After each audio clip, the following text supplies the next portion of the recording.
अहम खबर यह कि पेशावर हाई कोर्ट ने JUI के 9 मुंतखब वजीर आला के इंतखाब के खिलाफ दरखास्त समाअत के लिए मुकर्रर कर दी है। मजीद जानेंगे डॉन न्यूज़ के नुमाइंदे अब्दुल हकीम मोहम्मद हमारे साथ मौजूद हैं। अब्दुल हकीम, तफसीलात से आगाह कीजिएगा।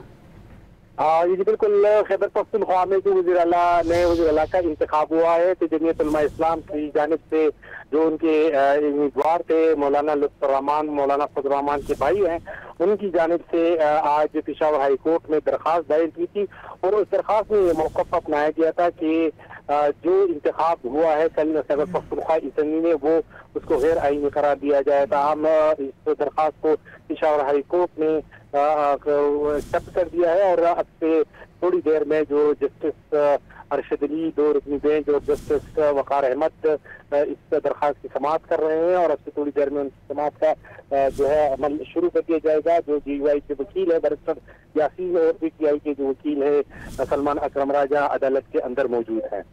बहुत शुक्रिया अब्दुल हकीम।